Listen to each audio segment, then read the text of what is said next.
बिस्मिल्लाहिर्रहमानिर्रहीम। अस्सलाम वालेकुम दोस्तों, अपनी नेक्स्ट वीडियो के साथ आपको वेलकम करता हूं अपने इस चैनल में। उम्मीद है आप सब खैरियत से होंगे। तो चलते हैं आज की अहम न्यूज़ की जानब। सबसे पहले तो बात करेंगे स्पेन का गोल्डन वीज़ा स्कीम के बारे में। काफ़ी अहम अपडेट है, उससे आपको आगाह करूँगा।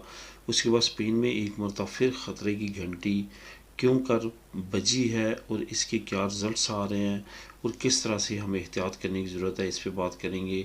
स्पेन अहम अदारे में अहम तब्दीली की जा रही है, इस पर बात करेंगे। और आखिर में वालदैन को बुलवाने और अरैगो लिबराल के बारे में कुछ अहम मालूमात आप लोगों के साथ शेयर करूँगा, जिसके बारे में काफ़ी दोस्तों की तरफ से कमेंट्स आए हैं। तो सबसे पहले तो स्पेन का जो गोल्डन वीज़ा स्कीम है इसके बारे में बात करते हैं।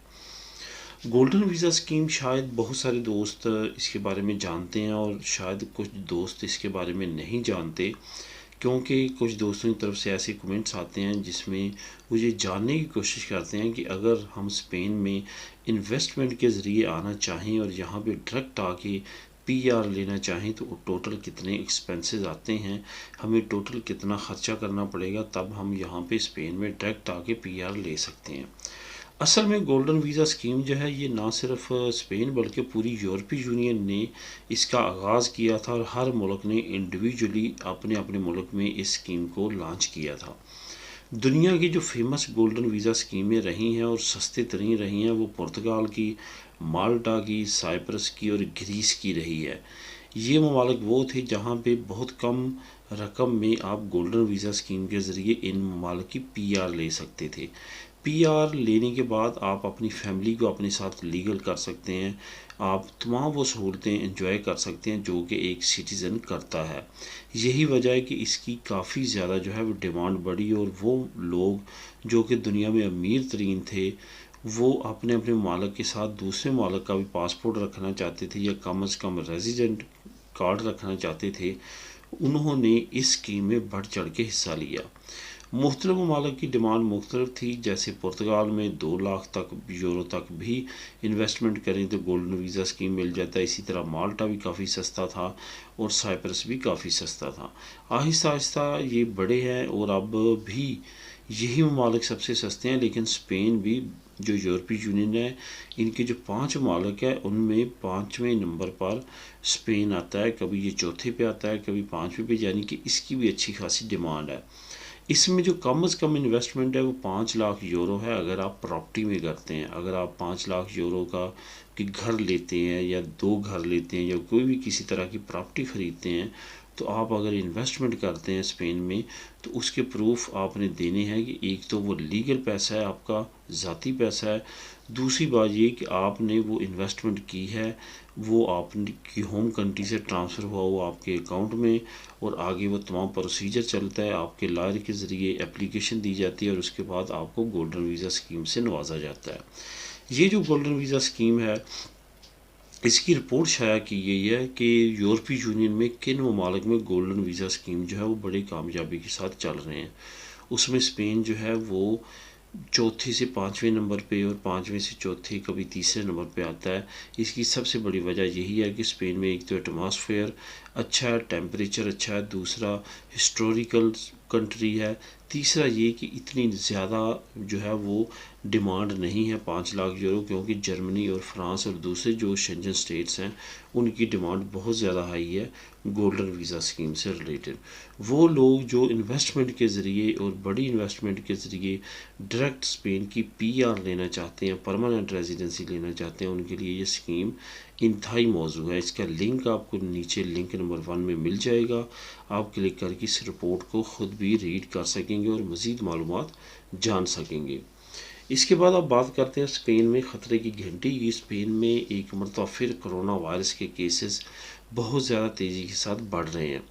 13% जो कोरोना वायरस के केसेस हैं वो बढ़ चुके हैं, जिसके बाद हॉस्पिटल्स ने दोबारा से अलार्मिंग सिचुएशन इख्तियार कर ली है।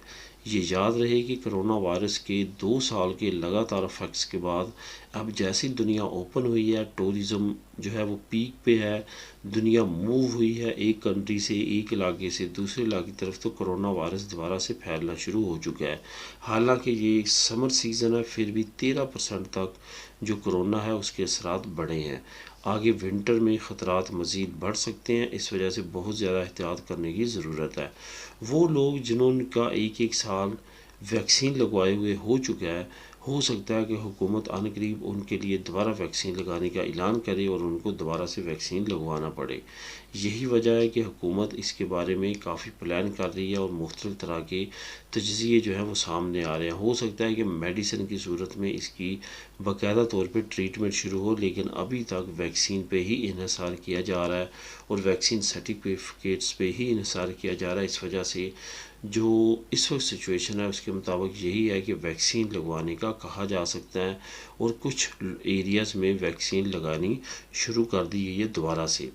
तो कोरोना वायरस के असरात के बारे में ये आपको बताता चलूँ कि ये सिर्फ़ और सिर्फ स्पेन में नहीं बढ़ रही, बल्कि बाकी यूरोपीय यूनियन के ममालिक में, और ख़ास तौर पे अगर चाइना की बात करें तो वहाँ पे भी बड़ी तेज़ी के साथ कोरोना वायरस जो है दोबारा फैल रहा है।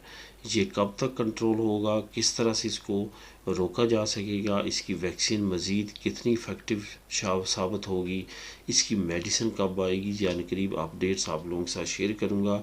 लेकिन फ़िलहाल आपको काफ़ी ज़्यादा एहतियात करने की ज़रूरत है। बाहर निकलें, ख़ास तौर पे रश की जगह पे, जैसे हुकूमत की तरफ से भी अभी पब्लिक ट्रांसपोर्ट, हॉस्पिटल और फार्मेसी में जो मास्क है उसकी शर्त ख़त्म नहीं की गई, इस वजह से उस रूल को फॉलो करें। यही वो डेंजरस जगह हैं जहाँ से आपको कोरोना वायरस लग सकता है। और ये कभी भी ना सोचें कि मुझे वैक्सीन लगी हुई है और मुझे कोरोना वायरस नहीं होगा।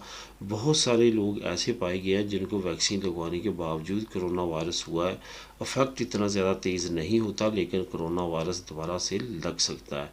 इस वजह से ये गलत फहमी में भी आपने नहीं रहना, क्योंकि अभी चंद दिन पहले मेरे एक जानने वाले जो कि वैक्सीन लगवा चुके थे ऑलरेडी, 2 डोज़ उनको लगी थी, तो वो दोबारा से कोरोना वायरस के शिकार हो चुके हैं। इस वजह से ज़्यादा एहतियात करें। स्पेन अहम अदारे में अहम तब्दीली लिंक नंबर 2 में आपको मिल जाएगी कि क्या तब्दीली की गई है। सेपे जो है अदारा वो बिल्कुल ख़त्म होने जा रहा है। जो पारो है और पारो के बाद जो दिस सिंपलियो अयूदा है, ये तमाम की तमाम सहूलियत सोशल में ट्रांसफ़र होने जा रही है। हुकूमत ने ऐलान किया कि तमाम इस तरह के मामला जो कि रोज़गार से रिलेटेड है वो सहूलियत सोशल के पास दोबारा जा रहे हैं।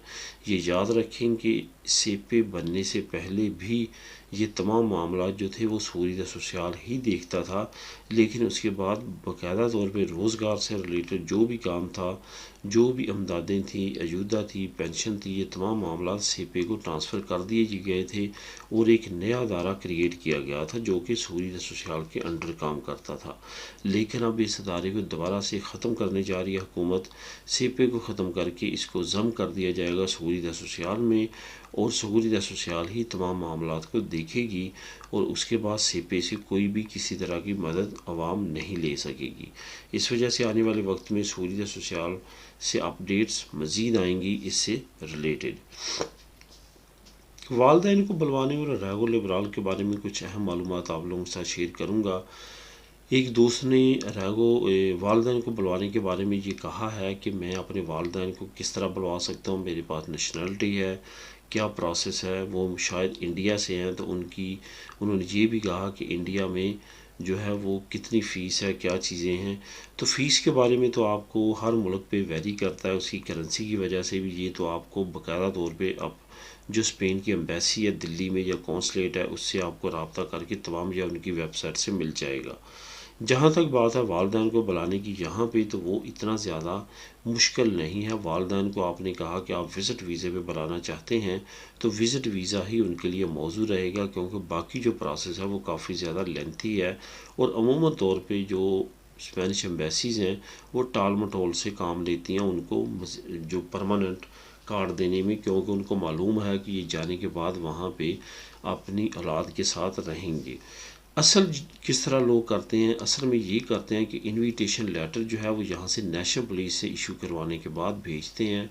उस पर उनका विज़िट वीज़ा लगवाते हैं जो कि आसानी के साथ लग जाता है। ख़ास तौर पे जो नेशनलिटी होल्डर है यहाँ के लोग, उनके वालदैन का लगवाने के बाद यहाँ पे जब वो आते हैं तो उनकी पदरोन करवा लेते हैं और 3 साल तक वो जाते आते रहते हैं अपनी होम कंट्री में। 3 साल जैसे पूरे होते हैं उनकी पदरोन के, तो उनके अरैगो फैमिलियार अप्लाई कर देते हैं किसी वकील के ज़रिए, और उनको वही कार्ड मिल जाता है जो कि उनकी औलाद के पास होता है, यानी कि जिन्होंने उनको बुलवाया होता है। इससे वो उनके साथ रह सकते हैं। रेजिडेंसी कार्ड ये याद रखें कि सिन परमिशो दी तरवाखो मिलता है, सिर्फ रहने की इजाज़त होती है।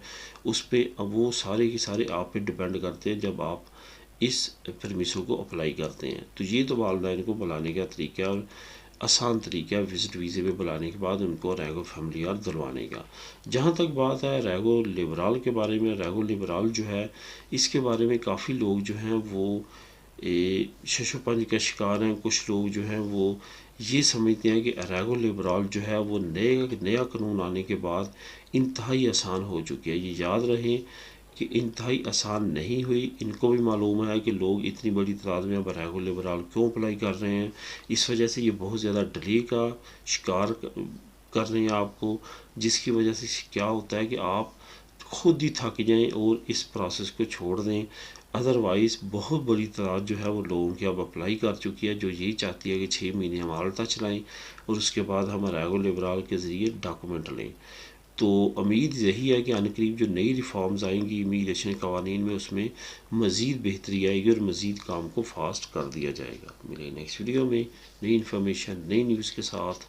अल्लाह हाफिज़।